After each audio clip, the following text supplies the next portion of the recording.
Anxiety has started building up in the camp of President Bola Tinubu and the presidential candidate of the People's Democratic Party (PDP), Atiku Abubakar, and Peter Obi of the Labour Party (LP),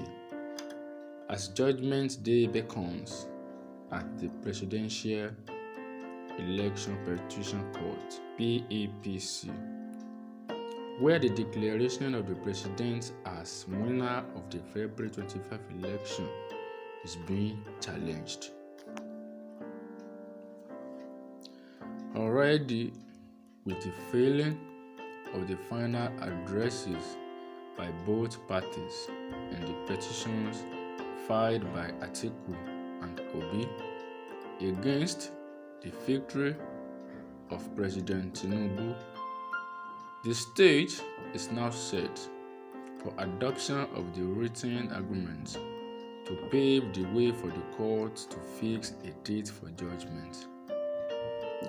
In their separate petitions, both candidates had challenged the declaration of Tinubu as the president by the Independent National Electoral Commission (INEC). It is their common prayer for the court should nullify the election of Tinubu on the grounds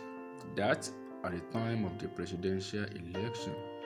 he was not qualified to contest on the grounds of forfeiture of proceeds from drug trafficking and money laundering in the US. Declaration of allegiance to another country other than Nigeria, presenting a forged university certificate, perjury, and inability to win the highest votes cast in the election. Both also said for a candidate to be declared president according to the Constitution, the person must score 25% of valid votes in the Federal Capital Territory. On his part, Obi also alleged that Vice President Kashim Shettima, at the time of his nomination as running mate, was already the senatorial candidate of the All Progressives Conference (APC)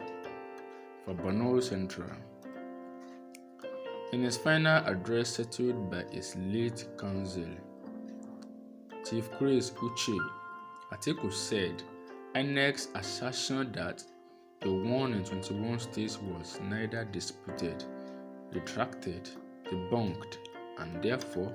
the court should proceed to declare him winner of the election. The former VP who accused the electoral body of manipulating the outcome of the election in favor of Tinubu and the APC urged the court not to be intimidated by the ruling party but to be courageous to stand on the path of justice. Atiku and Obi's teams described Tinubu's statement that there would be anarchy if the election was nullified as cheap, misguided, and destructive blackmail. They were referring to President Tinubu's written address, filed by his late counsel, Wole Olanipekun, threatening that if the election which produced him as president is nullified, it could lead to absurdity, chaos, anarchy, and alternation of the very intention of the legislature. In the case of Atiku, the electoral umpire had, in its response to Atiku's petition, asserted that the PDP presidential candidate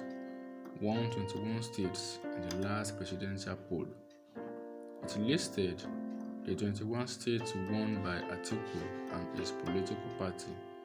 to include Adamawa, Akwa Ibom, Bauchi, Bayelsa, Borno, Delta, Ekiti, Gombe, Jigawa, Kaduna, Katsina, Kebbi, Kogi, Kwara, Nasarawa, Niger, Osun, Sokoto, Taraba, Yobe, and Zamfara. Atiku therefore urged the court to hold that since the electoral umpire, which on its own affirmation claimed that he won state and did not rebut the assertion throughout the proceedings, the tribunal should proceed to uphold the declaration. The final written address read in part, very importantly, the first respondent INEC, who conducted the election, made an open admission in paragraph 18 of its reply to the petition, where it unequivocally stated thus. The first respondent further affirmed that in compliance with extant laws and regulations, it diligently discharged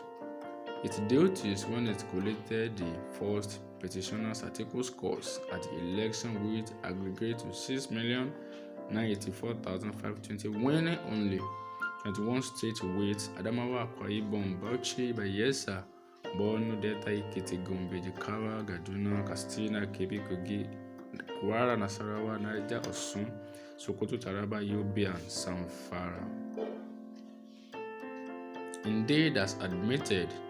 by the first respondent, INEC, the first petitioner, Article 1